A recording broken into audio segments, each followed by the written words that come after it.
na sisterette ang tatawag ko sa'yo, kundi Mother! Tamang-tama yung title ng movie mo dahil alam namin na lahat kung paano ka maging nanay sa lahat. Oo! Siyempre sa mga contestants natin na sumasalang sa stage, nagiging nanay siya sa kanila. Kay Jackie, kay Ryan. Mga artist. Aura. Kay Darren. Pati sa amin. Sando. Oo, kaya nga eh. Anak mo daw siya. Kaya nga eh. Anak mo daw to. Pati rin kami. Sandong bitin. Sino to? Anak mo daw. Anak mo rin kami. Paano kita magiging anak? Hindi naman kita nilagay sa kunan, nilagay kita sa paso. Pero diniligan ko naman siya. Oo, syempre. Tao yan. Bunga. Uy, ako din, anak mo ko. Yes. Chang, please. Ayaw mo. Pinabla mo si Chang. Bakit? Chang, please. Gusto ko yung sagot mo. Chang, please. Ito, Oy, pero bilang hindi, totoo anak-anakan yan, mo. nanay siya. Si Ryan, bilang anak-anakan mo Bakit to. napabayaan mo? Ba't napabayaan mo? Ikaw, tatay ka niyan. Hindi mo papabayaan. Pasensya na. Masisisi mo. Eh, gusto ko magtrabaho. 36 na, bulol pa. Basta ka santo.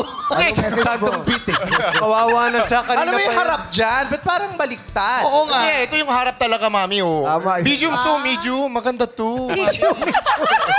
Gusto to na yun. Ate, sa dressing room pa lang, napag-usapan na namin yan. Oh, At least pinasaya ko kayo. Wala naman nakakitang nakakrap sa NBA. Passion daw yan. Gusto ko kasi share. Tungkol kay Mami Vice. sige, ano share mo? Si Mami Vice may answer prayer talaga. Kasi ang hirap pala nung bago ako pumasok sa PBB, hirap na hirap ako kasi lagi ako nagpo-pray. Lord, ang hirap pala talaga nakatira sa ibang pamilya na without your parents. Ang hirap pala nakikitira sa ibang bahay. Eh nung na-meet ko Mami Vice, talaga answered prayer. Thank you, Lord, talaga. Grabe yung inaalaga mo sa akin. Hanggang ngayon, bukod today lang, yung sando. Matigas talaga ulo ko. Pero inaalaga mo ako lahat. Pati hindi lang ikaw, pati yung buong pamilya mo. I love you so much. Maraming salamat. You are the sweetest mother and you are the greatest mother. Siyempre, at lagi mo pinapayo mo sa akin, hindi lang sa showbiz, pati sa totoong buhay. Ryan, dapat alaga mo din yung mami mo, kumustahin mo din mami mo, daddy mo. You have to honor your parents para bless ka din lalo. Kaya, mami, I love you so much. Grabe, hindi ko ma-imagine na my life is without you. Baka, grabe. Grabe Thank you so much.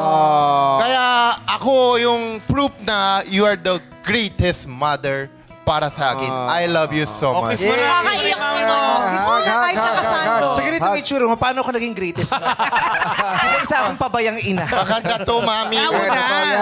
Busy ka lang talaga. Oo. Totoo yan. I love you. I love you. I love you very much. Sweet. At syempre, At alam na alam mo ako yung nanay niya. Bakit mo nasabi? Ang dami niya accessories. Siyempre. I'm sure... After a few years, siya na yung magsasabing, call me, ma. Papalit.